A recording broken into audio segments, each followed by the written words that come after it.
हैं big breaking. Jaipur में national doctors day के मौके पर चिकित्सा मंत्री डॉक्टर रघु शर्मा कार्यक्रम में मौजूद हैं। डॉक्टर अब्बास अली, डॉक्टर विजय अरोड़ा,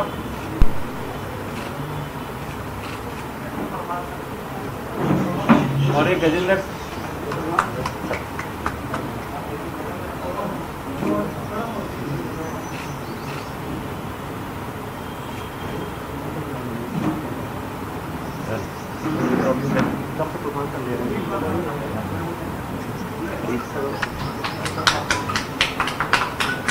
डॉक्टर सुशील परमार, एक डॉक्टर सुशील परमार साहब,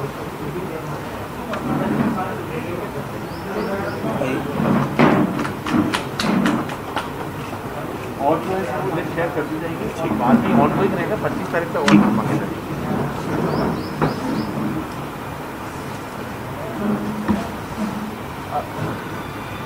अब माननीय चिकित्सा स्वास्थ्य मंत्री जी से निवेदन है कि आपकी देखने में जो भी कार्य काउंसिल ने किए हैं पिछले कुछ वर्षों में वो अविस्मरणीय है। काउंसिल सारी ऑनलाइन हो गई है, रजिस्ट्रेशन ऑनलाइन हो गई है। सर, जो 2 अक्टूबर को आपने आपको सपना दिखाया था कि ऑनलाइन हो, भीड़ नहीं हो, वो पूरी तरह क्रियान्वित हो गया। जो 6 महीने का समय था, काउंसिल ने 4 महीने में वो पूरा कार्य कर दिया। सर, जो अपन लोग, हमारे गेस्ट हाउस भी है सर, वहाँ पे 7 रूम्स हैं, उसमें लोगों को चढ़ने में कठिनाई थी। जो लिफ्ट का आपने जो सपना दिखाया वो भी पूरा हो गया है। तो अब माननीय, मैं गुजारिश करूँगा हमारे माननीय मंत्री महोदय से कि वो उद्घोषण में अपना वक्तव्य रखें और इनॉग्रेशन करें। पहले इनॉग्रेशन कर दें सर, ठीक है।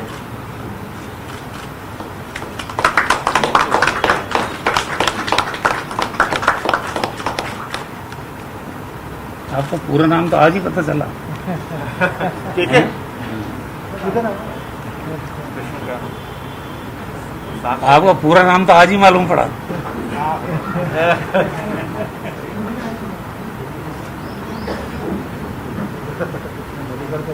एक नाम से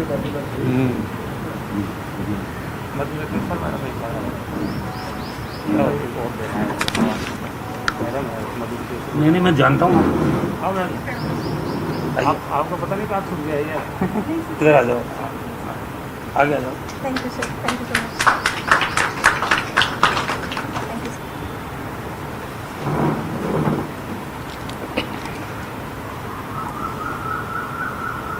कौन कौन जुड़े हुए हैं इसमें? सारे डॉक्टर्स हैं जो आरएमसी में रजिस्टर्ड हैं, डीवाईपी सेंटर से हैं, और अपन ने लिंक भी भेजा है, सबको पर्सनल भी जुड़े हुए हैं। राजस्थान के समस्त चिकित्सक जो राजस्थान मेडिकल काउंसिल में रजिस्टर्ड हैं, वो लोग। हाँ, रिटायर्ड भी हैं। अब क्या करना है? बस आपका मैं बोल देता हूँ सर। अब मैं रिक्वेस्ट करूंगा माननीय चिकित्सा स्वास्थ्य मंत्री आदरणीय डॉक्टर रघु शर्मा साहब से कि अपना उद्घोषण से हमको अनुग्रहित करें। चिकित्सक दिवस के ऊपर ये जो वर्चुअली अवार्ड सेरेमनी हो रहा है, हमारे इस प्रोग्राम में उपस्थित डायरेक्टर मेडिकल हेल्थ डॉक्टर के शर्मा जी, डॉक्टर एस राणावत जी, डॉक्टर ईश मुंजाल जी, डॉक्टर ओला जी, सभी बीसी से जुड़े हुए चिकित्सकगण, आज 1 जुलाई है और पूरी देश के अंदर आज इस दिन को डॉक्टर्स दिवस के रूप में मनाया जाता है। डॉक्टर विधान चंद्र राय, जिनका जन्म आज के दिन ही हुआ और 1962 में आज ही के दिन उनका निधन भी हुआ, उन्होंने जिस समर्पण के साथ काम किया मानव जाति के लिए, उन्हीं की याद में आज हम लोग ये दिन चिकित्सक दिवस के रूप में मनाते हैं। इस बार का जो डॉक्टर्स डे है वो इस सदी की भीषणतम महामारी के दौर में है मनाया जा रहा है। बहुत बड़ी चुनौती पिछले 15-16 महीने से कोविड-19 के रूप में पूरे देश के सामने, दुनिया के सामने, प्रदेश के सामने अभी है, चल रही है। और इसमें जिस समर्पण के साथ हमारे चिकित्सकों ने, मेडिकल फर्टिनिटी ने काम किया है, अनेक लोगों की मृत्यु हुई है इस दौरान, कोरोना से लड़ते हुए, लोगों के जीवन को बचाते हुए। मैं उन तमाम चिकित्सकों को अपनी ओर से विनम्र श्रद्धांजलि अर्पित करता हूं, जिन्होंने मानव जाति को बचाने के लिए, आम आदमी की जिंदगी को इस महामारी से सुरक्षित रखने के लिए अपने प्राणों की आहुति दी। आज चिकित्सा दिवस, डॉक्टर्स डे के ऊपर हम सब लोगों का कर्तव्य बनता है कि हम न केवल उनका स्मरण करें, उनको श्रद्धांजलि अर्पित करें, बल्कि वो लोग हमारे लिए, चिकित्सा जगत के लिए हमेशा प्रेरणादायी व्यक्तित्व के रूप में याद किए जाएंगे। अभी कल ही मुख्यमंत्री जी से हमारी बात हुई। आईपीडी टावर बन रहा है एसएमएस हॉस्पिटल के अंदर, और मुख्यमंत्री जी की भी इच्छा है, हमारी भी इच्छा है कि वहां डॉक्टर्स का एक ऐसी जगह बने जिनमें इस पेशे में काम करते हुए, मानव जाति की सेवा करते हुए जो लोग अपने प्राणों की आहुति दे देते हैं, उनकी याद में एक स्मारक बने। और उस स्मारक के जरिए जो हम 1 जुलाई को डॉक्टर्स डे मनाते हैं, सब लोग वहां पे जाके और उन महान चिकित्सकों की याद में हम 2 मिनट मौन भी रखें, उनको पुष्पांजलि भी अर्पित करें। मेरे ख्याल से एक नई शुरुआत राजस्थान में होगी, पूरे देश में भी होगी। तो ये काम आने वाले 1-2 साल के अंदर अंदर, ये आईपीडी टावर जब बनेगा तो उसके बिल्कुल सामने डॉक्टर्स मेमोरियल हम सोच रहे हैं कि वहां बने।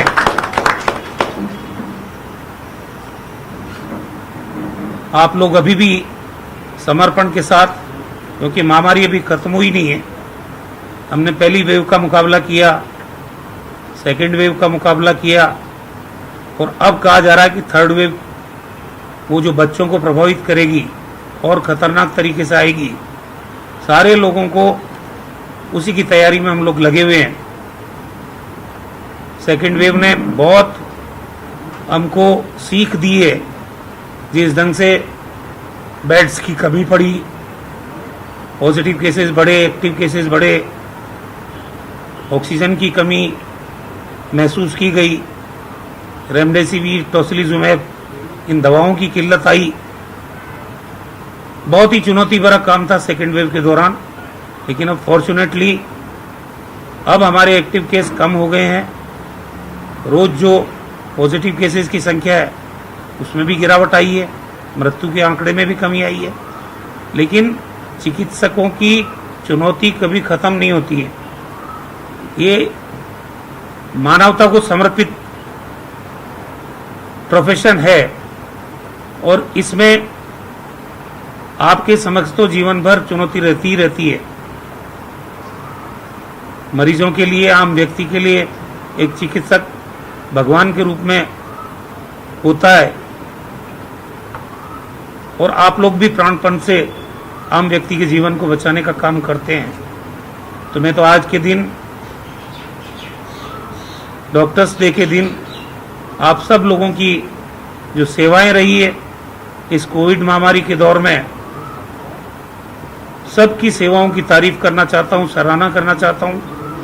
एक टीम भावना के रूप में राजस्थान में काम किया गया, अभी भी किया जा रहा है, और भविष्य में जिस ढंग से हेल्थ इंफ्रास्ट्रक्चर को हमारे मुख्यमंत्री जी पूरे प्रदेश में मजबूती प्रदान कर रहे हैं, मैं समझता हूं आज़ादी के बाद में इस दौर में सबसे ज़्यादा हेल्थ पे खर्च किया गया है।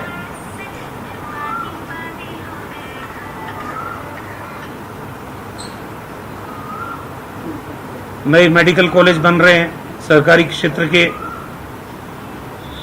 15 नए मेडिकल कॉलेज अभी स्वीकृत हुए हैं। अंडर ग्रेजुएट की सीटें बढ़ी है, पीजी की सीटें बढ़ी है, सुपर स्पेशलिटी की सीटें बढ़ी है। और इन नए मेडिकल कॉलेज के बनने के बाद ये जो नए प्रवेश होंगे 100 बैच से 150 बच्चों से शुरुआत होगी, तो और डॉक्टर्स राजस्थान में हमको जो कमी झेल रहे हैं हम, क्योंकि भौगोलिक परिस्थिति प्रदेश की अलग है, हम पूरे कंट्री में 10% भूभाग राजस्थान के पास है। ज्योग्राफिकल कंडीशंस के हिसाब से रेगिस्तान की बात करें, दूर दराज में छितराई आबादी एक बहुत बड़ा चैलेंज है।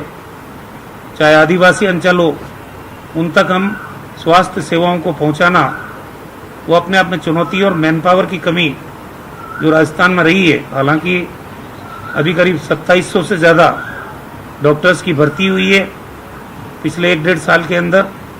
आने वाले समय में और डॉक्टर्स की भर्ती की जाएगी, और जिस ढंग से हम सामुदायिक स्वास्थ्य केंद्र को मजबूती प्रदान कर रहे हैं, करीब 350 CSC प्रदेश में, वहाँ 4-5 ICU के bed, centralise oxygen system, oxygen generation के प्लांट, 400 प्लांट राजस्थान में लग रहे हैं। ये जो सेकेंड वेव में हमने किल्लत झेली, तो फिर प्लानिंग की गई, अब 1 महीने के अंदर अंदर राजस्थान में 1000 मैट्रिक टन ऑक्सीजन का उत्पादन हम खुद करने लगेंगे, ताकि महामारी के इस दौर में ऑक्सीजन की किल्लत जो हमने झेली, वो भविष्य में और कोई चुनौती आए तो झेलनी नहीं पड़े। तमाम काम हो रहे हैं राजस्थान के अंदर। जीनोम सीक्वेंसिंग, RT-PCR टेस्ट की लेबोरेटरीज, जहाँ 0 टेस्ट होता था, वहाँ आज 1,45,000 टेस्ट हम पर डे कर सकते हैं। तो जितने बच्चों के अस्पताल हैं उनको स्ट्रेंथन किया जा रहा है। अभी मैंने IPD टावर की चर्चा की, 2 साल के अंदर ये 22 मंजिला भवन। वहीं आज डिजिटल इंडिया स्कीम के भी 6 साल पूरे हो गए हैं। लाभार्थियों से PM मोदी रूबरू हो रहे हैं। और नया एक संकल्प आए, विश्वास आए, चाहे वो टेलीमेडिसिन हो या कोचिंग हो या दीक्षा हो या स्कॉलरशिप हो या एम्पावरमेंट हो या बुनाई हो या कढ़ाई हो, ये सब एक साथ डिजिटल सेवाएं भारत को और मजबूत करेंगी। ये हमारा संकल्प है। इन्हीं कुछ शब्दों के साथ प्रधानमंत्री जी, आपका बहुत बहुत अभिनंदन। आपने आशीर्वाद हमें जो दिया है 6 साल में, और जो सारे हमारे देश भर से डिजिटल के लाभार्थी जुटे हुए हैं, आपको मैं अपनी शुभकामनाएं दूंगा। संकल्प रखिए, भारत को हम और मजबूत करेंगे। धन्यवाद, बहुत प्रणाम। धन्यवाद माननीय मंत्री जी। डिजिटल इंडिया को नेतृत्व देने और उसकी उपलब्धियों के बारे में सबको बताने के लिए। आपने सही कहा सर कि डिजिटल इंडिया एक मास मूवमेंट बन चुका है, और डिजिटल इंक्लूजन को सुनिश्चित करते हुए ये हमें आत्मनिर्भरता की ओर तेजी से बढ़ा रहा है। प्रधानमंत्री जी ने डिजिटल इंडिया का जो सपना संजोया था, वह अब तेजी से साकार हो रहा है। अब हम एक लघु वीडियो के माध्यम से डिजिटल इंडिया की यात्रा प्रस्तुत करेंगे।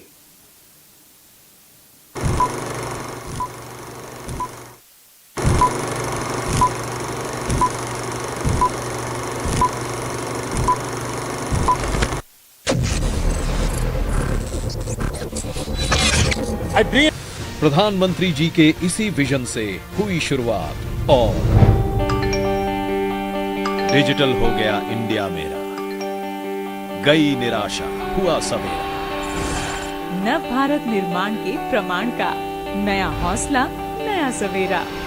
कोरोना संकट जब आया, पूरा संसार बड़ा घबराया। डिजिटल इंडिया की स्कीमें संग रही और साथ निभाया।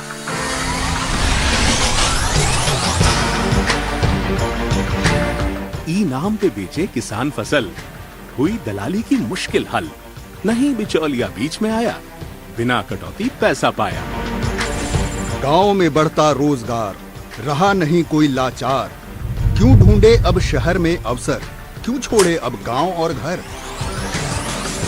भरे सिलेंडर बटन दबाकर, और खातों में सब्सिडी पाकर हर घर में गृहिणी मुस्कुराई और चिंता से मुक्ति पाई। गांव के खाली मजदूरों को मिलता मनरेगा से काम, मजदूरी मिलती है उनके जनधन खातों के ही नाम। रेहड़ी पटरी वालों को भी डिजिटल इंडिया का उपहार, प्रधानमंत्री स्वनिधि ने जब दुख से उनको लिया उबार। आधार ने दी सबको पहचान, जन सेवाएं की आसान। बिछड़ों को अपनों से मिलाया, डीबीटी से धन पहुंचाया। इच्छा शक्ति देश की जीती, हार रही कोरोना की चाल। जनधन, आधार और मोबाइल बनी सुरक्षा की जब ढाल। ऐसे वक्त में डिजिटल इंडिया रहा देश में सबके साथ। चूल्हे जले मुफ्त राशन से मजबूरों का थामा हाथ। स्कूल बंद तो ऑनलाइन पढ़ाई, वक्त पे स्कॉलरशिप पहुंचाई। वीडियो कॉन्फ्रेंस, ऑनलाइन ऑर्डर और होम डिलीवरी। लॉकडाउन में भी रहे टेंशन फ्री। कोरोना से की रोकथाम, आरोग्य सेतु ऐप आई काम। डिजिटल प्लेटफॉर्म कोविन आया, बड़ा वैक्सीन अभियान चलाया। सबको वैक्सीन, बिना जुगाड़, बिना हड़बड़ी और भीड़ भाड़, कायम कर दी नई मिसाल। नहीं रुकेंगे किसी भी हाल। ई मैन्युफैक्चरिंग, जीवन प्रमाण, ई संजीवनी, पीएम किसान। बीपीओ और जन सेवाएं बिना लाइन ऑनलाइन पाएं। सब सरकारी स्कीमों की एप्स को देकर एक स्थान, जन सुविधाओं को उमंग ने कर डाला बिल्कुल आसान। दस्तावेजों को सहेजना, तो अगर नहीं मिली तो वो पाठ्य पुस्तक से वो क्यूआर कोड स्कैन करके कंटेंट को देख सकते हैं। सर, इसमें कुछ बेसिक टेक्नोलॉजी की भी जानकारी भी जरूरी है। क्या कुछ टीचर्स को इसमें समस्याएं भी आती होगी? क्या हर एक को तो टेक्नोलॉजी का स्वभाव नहीं होता है? जी सर, असल में दीक्षा पे 3200 कोर्सेज हैं जो टीचर्स कर सकते हैं। मैंने खुद 100 कोर्सेज पिछले एक पेंडेमिक में कंप्लीट किए हैं, मोर देन 100। यहाँ पे एक लर्नर पासबुक बनी है। 100 कोर्स करने में कितना टाइम गया आपका? सर, टाइम तो वो दीक्षा पोर्टल के मैट्रिक्स में से पता चल पाएगा, लेकिन पिछले 1 सालों में मैंने इतने सारे कोर्सेज किए हैं। और उस पे एक सर सर्टिफिकेशन फैक्टर जो है वो बहुत टीचर्स को मोटिवेट करता है। ये अभी नया ऐड हुआ है। और लर्नर पासबुक में हमारे सारे सर्टिफिकेट्स दीक्षा पोर्टल पे स्वतः सुरक्षित रहते हैं।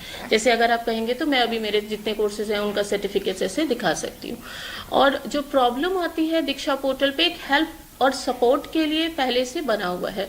तो हमें कुछ नहीं करना है, साइड में एक ऐप आता है हेल्प, उसको क्लिक करना है और हम अपना जैसे ही कंप्लेंट दर्ज करते हैं, दीक्षा से वापस हमारे लिए एक टिकट जनरेट होकर के हमारे पास मैसेज आ जाता है कि आपकी समस्या का समाधान किया जाएगा। फिर वो हमें कांटेक्ट करते हैं। आप सब अनुभव कर रहे हैं कि शिक्षा का डिजिटल होना आज एक प्रकार से समय की मांग है। कोरोना ने इस परिवर्तन को थोड़ा तेज भी कर दिया है और दीक्षा जैसे अनेक प्लेटफॉर्म तैयार करके ये सुनिश्चित किया जा रहा है कि ऑनलाइन के साथ साथ ऑफलाइन भी पढ़ाई को बेहतर बनाया जा सकता है।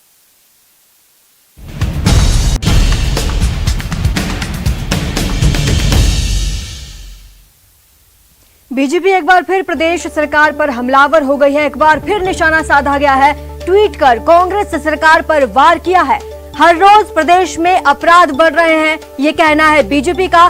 महिलाओं पर अत्याचार हो रहे हैं। ट्वीट कर बीजेपी ने लिखा, राजस्थान में महिलाओं पर अत्याचार बढ़ते जा रहे हैं। जयपुर में फैक्ट्री की मालकिन की हत्या, झोटवाड़ा में महिला की हत्या, धौलपुर में पत्नी दहेज नहीं लाई, पति ने दोस्तों से गैंगरेप करवाया, जोधपुर में विवाहिता की संदिग्ध हालत में मौत, चूरू में युवती पर तलवार से हमला।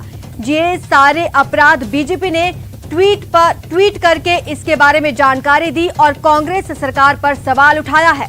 बीजेपी ने सवाल उठाया कि प्रदेश में लगातार क्राइम रेट बढ़ता जा रहा है। जगह जगह हुए क्राइम के बारे में बीजेपी ने ट्वीट कर कांग्रेस सरकार पर हमला बोला है।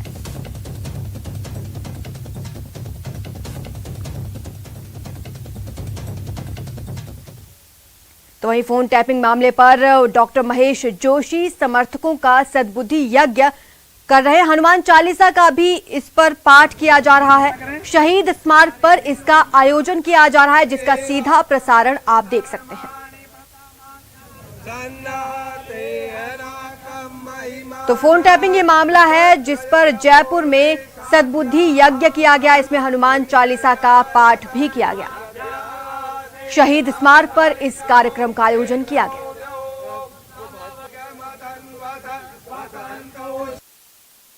मुख्य सचेतक डॉक्टर महेश जोशी को दिल्ली पुलिस का नोटिस मिलने के बाद से सियासत लगातार तेज है।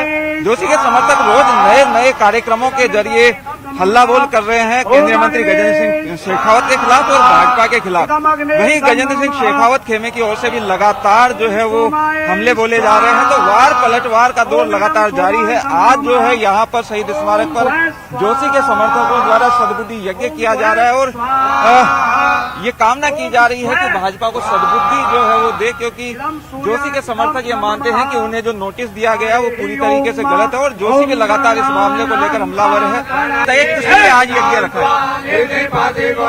जब गीता में कहा गया है कि आदमी की बुद्धि में भ्रम हो जाता है तब उसका नाश हो जाता है।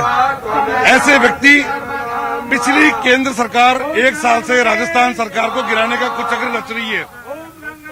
आपको मालूम है लगातार राजस्थान सरकार को गिराने का प्रयास किया जा रहा है। 1 वर्ष हो गया। उन्होंने हमारे यहाँ के कैबिनेट मंत्री महेश जी जोशी को अवैध रूप से नोटिस जारी कर रहे हैं, अवैध रूप से धमकियां दे रहे हैं उस नोटिस के अंदर, जबकि वो कोई अभियुक्त नहीं है। 65 साल से अधिक उम्र के व्यक्ति हैं। मैं कह रहा हूं कि अपनी सरकार को संभालो। आपके नेता आपको भस्मासुर कह रहे हैं। जयपुर की जनता अपने लाटे के लिए आम जन आज इस बात का सद्बुद्धि ये कर रहा है कि केंद्र सरकार को और उनके मंत्रियों को भगवान सद्बुद्धि प्रदान करे कि वो इस तरह का दुष्कृत्य ना करे। इस बात को लेकर ये किया। बिल्कुल, तो सद्बुद्धि के लिए ये यज्ञ किया जा रहा है, सद्बुद्धि यज्ञ। और जोशी के समर्थक हैं वो यहाँ पर जुटे हैं। हनुमान चालीसा का पाठ भी यहाँ पर सामूहिक रूप से होगा। कई सारे जो है वो मुस्लिम समाज के लोग भी इस हनुमान चालीसा के पाठ में यहाँ पर जुटे हैं। तो लगातार जो है वो हमले बोले जा रहे हैं केंद्र सरकार के खिलाफ। आप देख सकते हैं बड़ी संख्या में लोग यहाँ पर हैं। हम बात करते हैं, आप बताइए, राजनीति लगातार इस मामले को लेकर हावी है। कौन सही है, कौन गलत है? देखिए, इसमें सही गलत की तो कोई बात नहीं है। हमारे महेश जोशी बिल्कुल सही है। आरोप बिल्कुल झूठा लगाया गया है। ये बीजेपी की कोई चाल है और इसी आज को लेके आज हमने आह्वान रखा है शांति के लिए, पूर्व के लिए। और हम ये चाहते हैं कि हमारे महेश जोशी जी बिल्कुल आगे बढ़े, तरक्की करें, इससे ज्यादा आगे जाएं। और आप देख रहे हैं कि मेरे साथ सभी महिला सारी मुस्लिम है। इसके अंदर कोई हिंदू मुस्लिम सिख ईसाई की कोई बात नहीं है। महेश जोशी के सब खड़े हैं, कंधे से कंधा मिलाकर उनके साथ चलेंगे और आगे बढ़ेंगे और इसी के साथ में बात। बिल्कुल, तो राजनीति लगातार इस मसले को लेकर जारी है। अलग अलग तरीकों से जो है वो विरोध जताया जा रहा है, एक दूसरे पर वार पलटवार कर रहे हैं, किए जा रहे हैं। और आज एक बार फिर से जोशी के समर्थकों द्वारा सद्बुद्धि यज्ञ और हनुमान चालीसा पाठ के जरिए एक बार फिर से भाजपा और केंद्रीय मंत्री के खिलाफ हमला बोला जा रहा है। कैमरामैन अविनाश के साथ दिनेश शर्मा, न्यूज 18, जयपुर। कोचिंग नगरी में बदमाशों के हौसले इस कदर बुलंद हैं कि आए दिन कारों के शीशे तोड़ने की वारदात को अंजाम दे रहे हैं। मामला जवाहर नगर थाना इलाके के टिलेश्वर महादेव मंदिर का है, जहां एक बदमाश ने शराब के नशे में एक नहीं बल्कि 10 कारों के शीशे तोड़ने की वारदात को अंजाम दे दिया। पुलिस ने एक ऑटो चालक को डिटेन किया है। आरोपी से पूछताछ की जा रही है।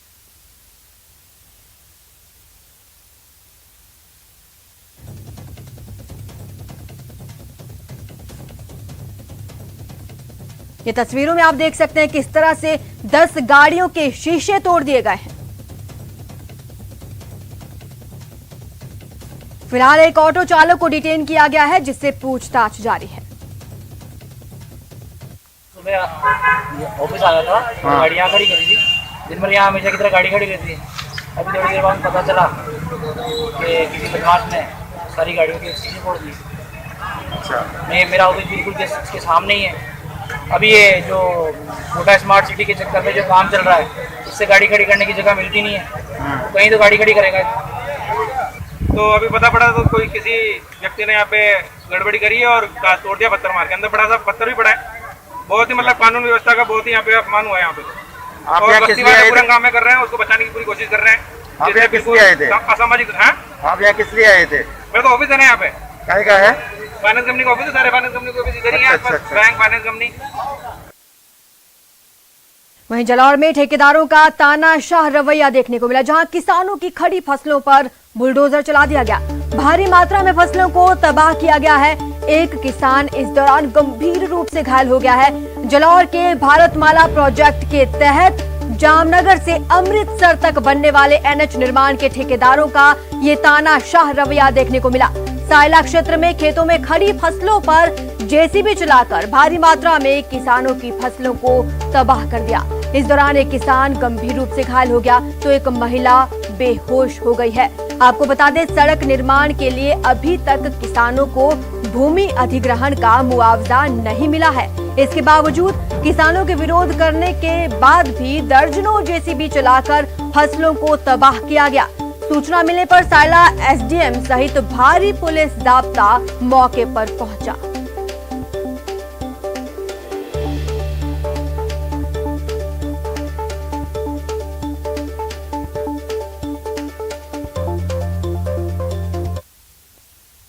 तो वहीं जोधपुर में ACB का सर्च ऑपरेशन जारी है। SHO प्रदीप शर्मा के घर पर सर्च आय से अधिक संपत्ति को लेकर की जा रही है। रातानाड़ा स्थित मकान में सर्च अभियान चल रहा है। इस बार ACB के शिकंजे में HO प्रदीप हैं। आय से अधिक संपत्ति को लेकर सर्च की जा रही है। रातानाड़ा स्थित मकान में ये पूरा सर्च ऑपरेशन चल रहा है। SHO प्रदीप शर्मा के घर पर दबिश दी गई है। तो जोधपुर में ACB का सर्च ऑपरेशन जारी है। इस बार SHO प्रदीप शर्मा शिकंजे पर हैं, जहां उनके घर पर सर्च की जा रही है। आय से अधिक संपत्ति का ये मामला बताया जा रहा है, जिसके चलते रातानाड़ा स्थित उनके मकान में सर्च ऑपरेशन जारी है।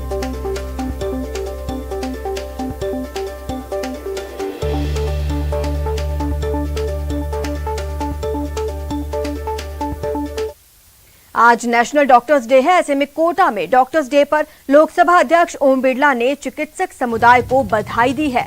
कोटा से जयपुर रवाना होने से पहले उन्होंने कार्यालय कोटा में बिरला पत्रकारों से बातचीत की। इस दौरान लोकसभा स्पीकर ने खासकर कोरोना काल में समर्पण भाव के साथ दी गई सेवाओं के लिए डॉक्टर्स को नमन किया और चिकित्सक समुदाय को धरती पर इंसान के रूप में भगवान बताया और डॉक्टर्स डे की बधाई दी।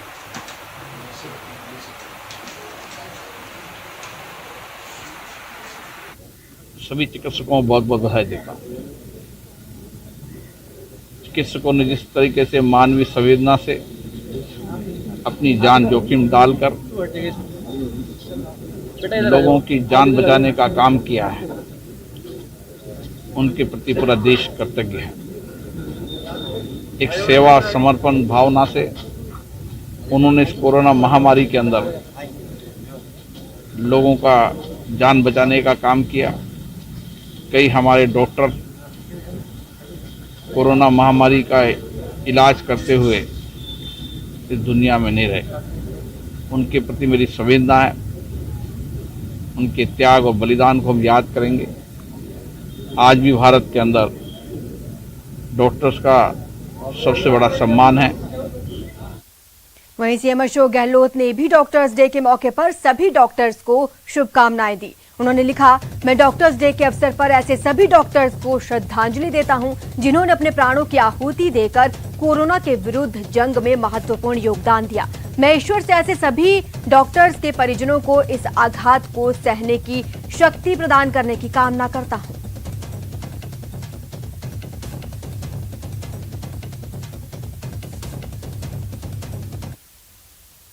कोरोना की इस महामारी में जिंदगी और मौत के बीच में अगर कोई है तो वो है डॉक्टर्स, जिन्हें अपनी जान की भी परवाह नहीं। इसलिए हम सबका भी फर्ज है उनका आभार जताना। तो आइए धरती के भगवान का मान बढ़ाते हैं। आप बनाइए वीडियो, हम उसे दिखाते हैं।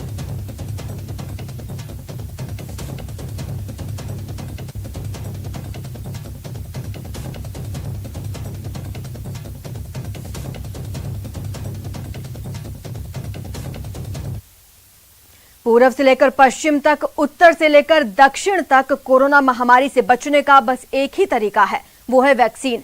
जो जितनी टीका लगवाएगा वो उतनी जल्दी खुद को और अपनों को कोरोना के मंडराते खतरे से बचाएगा।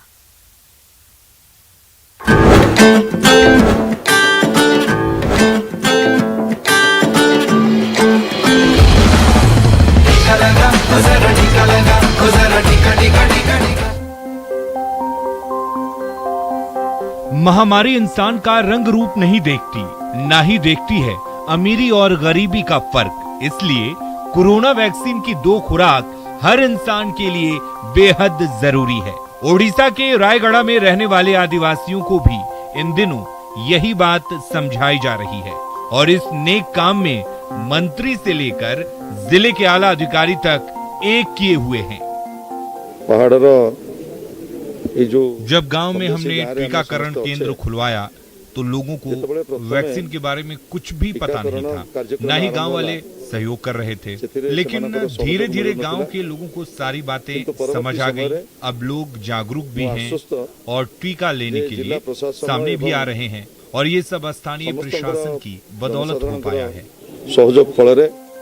हालांकि ये सब इतना आसान नहीं था, क्योंकि शहर की चकाचौंध से कोसों दूर रहने वाले आदिवासियों के मन में वैक्सीन को लेकर कई आशंकाएं थीं। शहर से गांव तक पहुंचने वाली अफवाहों ने इन्हें भी अपनी चपेट में ले लिया था। लेकिन रायगढ़ के जिला प्रशासन ने हार नहीं मानी।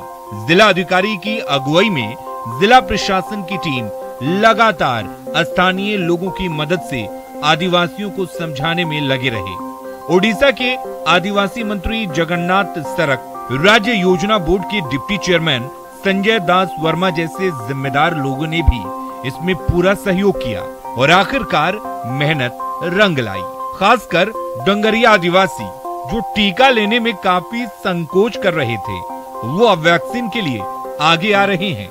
हाँ जी, हमारे गांव में टीकाकरण अभियान चल रहा है। मैं सभी से प्रशासन का सहयोग करने और वैक्सीन लेने के लिए आगे आने की अपील करता हूँ।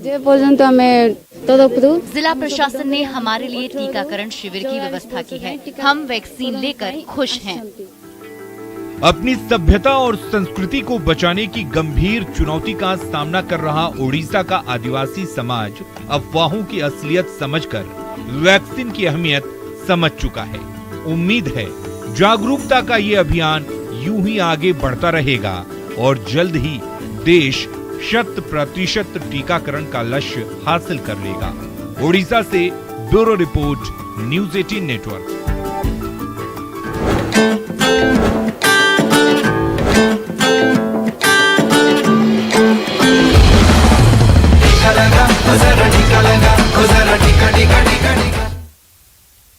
कोटपूतली के शाहपुरा थाना इलाके में युवती के साथ नशीला पदार्थ पिलाकर दुष्कर्म करने और अश्लील वीडियो बनाकर वायरल करने का मामला सामने आया।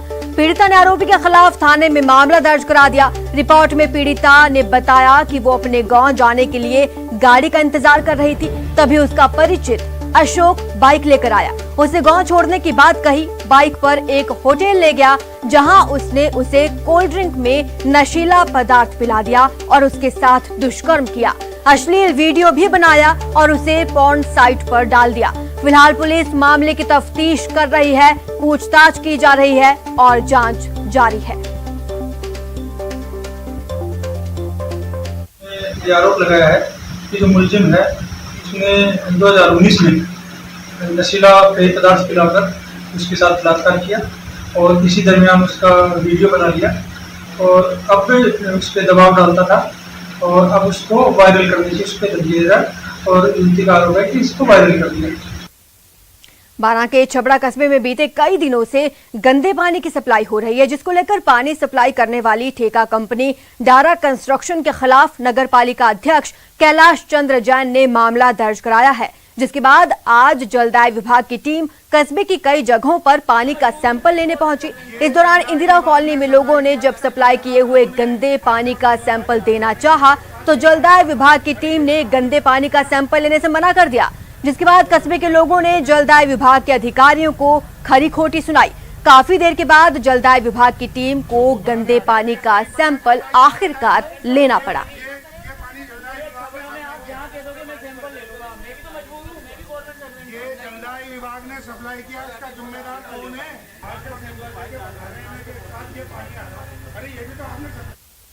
तो वहीं झुंझुनू में पटवारियों ने अपनी मांगों को लेकर इच्छा मृत्यु की मांग की है। 3 साल पहले हुए वेतन वृद्धि के समझौते को लागू न होने के विरोध में पटवारी आंदोलनरत हैं। जिले के पटवारियों ने राज्यपाल के नाम जिला कलेक्टर यूडी खान को ज्ञापन सौंपा।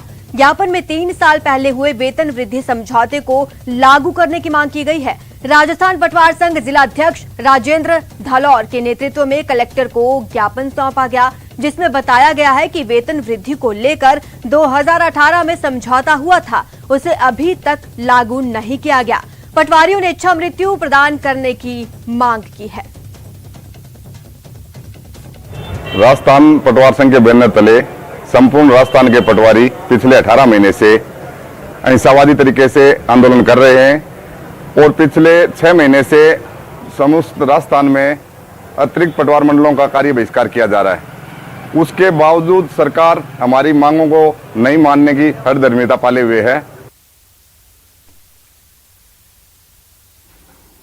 और प्रदेश के यशस्वी मुख्यमंत्री श्री अशोक गहलोत जी इस लोकार्पण समारोह के साक्षी बनने के लिए यहाँ एकत्र हुए हैं।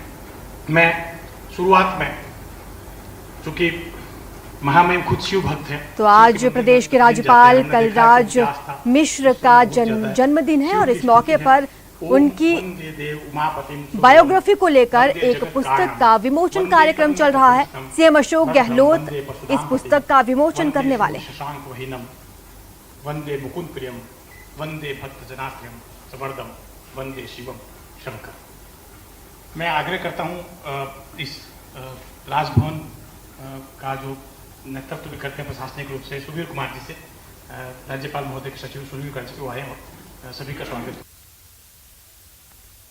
तो खबर चूरू के रतन नगर से है, जहां गांव कुणसीसर में दिल दहला देने वाला ऐसा मामला सामने आया जिससे इलाके में सनसनी फैल गई। दरअसल गांव के सिरफिरे युवक ने सरे राह 19 साल की एक युवती पर तलवार से ताबड़तोड़ हमला कर दिया। बताया जा रहा है कि युवती अपनी शादी का न्योता देकर घर लौट रही थी। इसी दौरान युवक ने उस पर हमला बोल दिया। हमले में युवती की गर्दन पर गंभीर घाव हो गए हैं। बाद में आरोपी युवती को मरा हुआ समझकर वहां से फरार हो गया। युवती को गंभीर हालत में अस्पताल में भर्ती कराया गया। और इतना ही नहीं, घटना की कुछ देर बाद आरोपी युवक ने पेड़ से फांसी का फंदा लगाकर खुदकुशी कर ली। फिलहाल पुलिस ने घटनास्थल का मुआयना कर मामले की जांच शुरू कर दी है।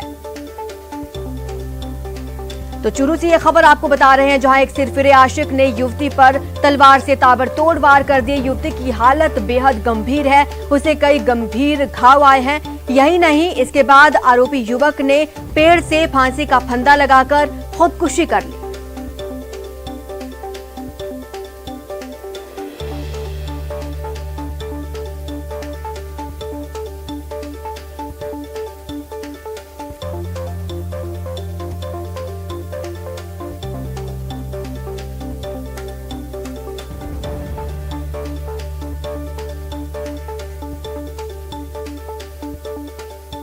सरकारी हॉस्पिटल चूरू में अभी इसको लाया गया है। कुणसीसर गांव की घटना है। 2 बहनें और उसके पिताजी शादी का न्योता देने के लिए पड़ोस के घर में जा रहे थे, तभी गांव के ही किसी लड़के ने तलवार से उस बच्ची के ऊपर हमला कर दिया, जिससे उसके 3 अंगुली कट गई और गर्दन पर भी चोट है। उसकी हालत थोड़ी सीरियस है और अभी डॉक्टर इलाज उसके कर रहे हैं। ये ना इसके ना 18 जुलाई को शादी होने वाली थी सर, और वो अपनी फ्रेंड को ना कह के आ रही थी वापस से। एक पीछे से बाइक लेके एक आदमी आया था, लड़का ही था, वो हमारे गांव का ही था, और उसने ना तलवार से उस पर वार कर दिया। असल सड़क पे गंभीर हालत में पड़ गई। फिर है ना आसपास के लोग हैं उसको यहाँ पे ले आए। उसका नाम, लड़के का नाम था जगदीश, उसके पिता का नाम था किशोर सिंह। खबर नागौर जिले से है, जहां प्रदेश के मारवाड़ में सालों से चली आ रही एक सामाजिक कुप्रथा ने एक विवाहिता की जिंदगी छीन ली। जाते जाते विवाहित युवती ने सुसाइड नोट के रूप में समाज के लिए एक संदेश छोड़ दिया, जिसे लेकर अब सब समाज सोचने पर मजबूर है। दरअसल जिले के नावा के हेमपुरा गांव के सुमन ने मरने से पहले सुसाइड नोट में आटा साटा कुप्रथा के त्याग का जिक्र किया। आटा साटा कुप्रथा के त्याग के तहत मारवाड़ में शादी में जिस परिवार में बेटी की शादी होती है, उसी परिवार की बेटी की शादी अपने परिवार के लड़के से की जाती है। यानी एक बेटी दी जाती है तो सामने वाले घर की बेटी को बहू बनाकर अपने घर लाते हैं। इसी आटा साटा कुप्रथा ने एक विवाहिता की जिंदगी ले ली। हेमपुरा में 28 जून को सुमन ने कुएं में कूदकर जान दे दी। सुमन की मौत के बाद उसका सुसाइड नोट खूब वायरल हो रहा है। सुसाइड नोट में लिखा है कि सामाजिक कुप्रथा आटा साटा ने लाखों लड़कियों की जिंदगी बर्बाद कर दी है। इन प्रथाओं की वजह से लड़कियों को समाज में जिंदा मौत मिलती है और मेरी भी मौत का कारण समाज ही है। बहरहाल सुसाइड नोट वायरल होने के बाद नावा पुलिस इस पूरे मामले की जांच में जुट गई है। जो बच्ची पढ़ी लिखी हैं, होनहार बच्चियां हैं, उनके लिए एक नासूर बनती जा रही है। ऐसे दकियानुसी विचारों का हमारे समाज में है, ऐसे दकियानुसी विचार रखने वाले लोग, मुझे जानकर भी बहुत शर्म आती है। मैं अपनी युवा पीढ़ी से अनुरोध करूंगी कि वो आगे आए। आज तो सोशल मीडिया का अपने पास साधन है, तो इस तरीके के कुछ मतलब ऐसा कुछ करने की कोशिश करें कि इस तरीके की जो ये हमारे समाज में ये कुप्रथा है, इसको जल्दी से जल्दी खत्म किया जाए। नेटवर्क 18 फेडरल बैंक संजीवनी गाड़ी भारत के कोविड प्रभावित जिलों में जा रही है। वैक्सीन के लिए जागरूकता फैलाने की हमारी इस मुहिम को आप भी अपना सहयोग दीजिए। चलिए आपको दिखाते हैं संजीवनी गाड़ी अब तक कहां-कहां गई और आज कहां है।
तो आज राज्यपाल कलराज मिश्र का जन्मदिन है और ऐसे में उनकी पुस्तक का विमोचन किया जा रहा है। पुस्तक का नाम है निमित्त मात्र हूं मैं। इसका लोकार्पण किया जा रहा है। राजभवन में ही इस कार्यक्रम का आयोजन किया गया, जिसकी तस्वीरें आप अपने स्क्रीन पर देख पा रहे हैं।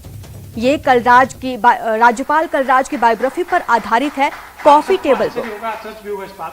लोकसभा अध्यक्ष ओम बिरला, मुख्यमंत्री अशोक गहलोत, विधानसभा अध्यक्ष डॉक्टर सीपी जोशी पुस्तक का विमोचन कर रहे हैं। आमतौर पर पुस्तकों के जो शीर्षक होते हैं वो अभिनंदन ग्रंथ जैसे कुछ होते हैं, एक लीक बनी हुई होती है, उसके पोषण के रूप में शीर्षक तय किए जाते हैं। लेकिन मुझे लगता है शायद ये शीर्षक जो दो सह लेखक इस पुस्तक के, डॉक्टर डीके तकनेत और गोविंद राम जायसवाल जी, शायद उन दोनों ने मिलकर महामहिम के। हमारे संवाददाता सुधीर शर्मा जुड़ चुके हैं हमारे साथ। सुधीर, इस पुस्तक की खासियत बताइए, क्या कुछ शामिल है इसमें?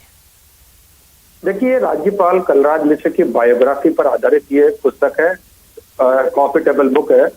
कलराज मिश्र निमित्त मात्र हूं मैं, जैसा कि नाम से ही विदित होता है कि करने वाले का इसमें कोई वो नहीं है कि मैं तो एक निमित्त मात्र हूँ। तो उनके जो संस्मरण रहे हैं, उनके द्वारा जो काम किए गए हैं जनहित से जुड़े हुए, उस बुक का आज लोकार्पण हो रहा है, जिसमें मुख्यमंत्री अशोक गहलोत हैं, लोकसभा अध्यक्ष ओम बिरला है, विधानसभा अध्यक्ष डॉक्टर सीपी जोशी है। इसके अलावा विभिन्न जो सरकारी विश्वविद्यालय हैं उनके कुलपति हैं, ये लोग शामिल हो रहे हैं। वहीं जो अम्बेडकर विधि विश्वविद्यालय जयपुर है, उनके जो कुलपति है डॉक्टर देवस्वरूप, इस कॉफी टेबल बुक की पूरी तरह से समीक्षा करेंगे। वहीं बात करते हैं कि पुस्तक का लेखन का जो काम किया गया है वो डॉक्टर डीके तकनेत और राज्यपाल के प्रमुख जो विशेषाधिकारी है गोविंद जायसवाल, उनकी तरफ से किया गया है। तो एक तरह से ये कहा जा सकता है कि राज्यपाल की जो बायोग्राफी है उसका आज लोकार्पण हो रहा है, उनकी बुक का लोकार्पण हो रहा है, जिसका नाम कलराज मिश्र निमित्त मात्र दिया गया है। और आज राज्यपाल कलराज मिश्र का भी जन्मदिन है, इसलिए राज्यपाल के जन्मदिन के मौके पर उनके जीवन पर आधारित जो पुस्तक है उसका आज लोकार्पण का काम राजभवन में हो रहा है। सुधीर, कहा जा सकता है कि ये पुस्तक एक तरह से इंस्पिरेशन होगा अपने आप में प्रदेशवासियों के लिए, खास तौर पर युवा वर्ग के लिए। देखिए, बिल्कुल, क्योंकि राज्यपाल की इस बायोग्राफी में उनके जीवन से जुड़े हुए तमाम वो पहलू होंगे जो कि एक संदेश देने वाले होंगे, किस तरह से लोकतंत्र की पूरी विधा है, लोकतंत्र में किस तरह से काम होता है और जीवन में किस तरह से आगे बढ़ाया जाता है या जीवन के जो सिखाने वाली चीजें क्या क्या हो सकती है, वो निश्चित रूप से इस पुस्तक में शामिल की गई होगी। और इसी लिहाज से क्योंकि जिस तरह से नाम दिया गया है उस नाम में राज्यपाल या पद आगे नहीं जोड़ा गया है, उसमें केवल एक नाम जो कलराज मिश्र का नाम है उसका उनका जोड़ा गया है। उसमें कहा गया है कि कलराज मिश्र निमित्त मात्र हूं मैं। ये जो नाम दिया गया है ये अपने आप में इंडिकेट करता है कि मैं तो केवल एक नाम मात्र का हूँ, जो काम हुआ है वो सारे उसके हिसाब से प्रागत के हिसाब से हुए हैं, एक तरह से ये कहा जा सकता है। जी तो सुधीर, आज इस पुस्तक का विमोचन हुआ है, इसके बाद क्या कौन कौन से बुक स्टॉल पर ये मौजूद रहेगी क्या? देखिए, निश्चित रूप से जितने भी सरकारी जो लाइब्रेरियां हैं, जो विश्वविद्यालय हैं, तमाम वहां पर इस पुस्तक को भेजा जाएगा और वहां पर इस पुस्तक को देखा भी जा सकेगा कि क्या है इस पुस्तक के अंदर, इस जीवनी के अंदर जो राज्यपाल की है उसमें क्या है। और मैं आपको बता दूं कि जब लोकसभा अध्यक्ष राजभवन पहुंचे और इस दौरान ओम बिरला जो लोकसभा अध्यक्ष है उनकी मुलाकात भी हुई थी और मुख्यमंत्री गहलोत ने सूत की माला पहनाकर ओम बिरला का स्वागत किया गया था। यहाँ पर राज्यपाल ने स्वागत किया। इस तरह से जो पूरा जो कार्यक्रम है वो अभी राजभवन के अंदर जारी है, चल रहा है। जी तो आज बड़ा मौका है, आज राज्यपाल का बर्थडे है, इस मौके पर उन्होंने क्या संबोधन भी दिया?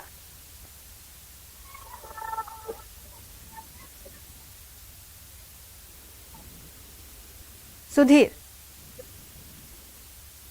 तो आपको बता दें कि आज राज्यपाल कलराज मिश्र का जन्मोत्सव है और इस दौरान एक पुस्तक का विमोचन किया गया। पुस्तक का शीर्षक रखा गया है कलराज मिश्र निमित्त मात्र हूं मैं।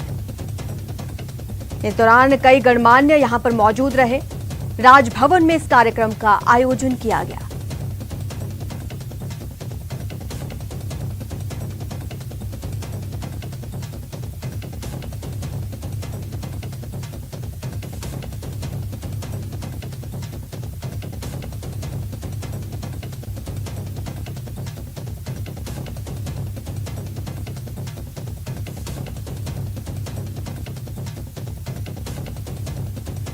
राजभवन में हुए कार्यक्रम की एक्सक्लूसिव तस्वीरें आपको दिखा रहे हैं। आज राज्यपाल का जन्मोत्सव है और इस दौरान कॉफी टेबल बुक का विमोचन किया गया।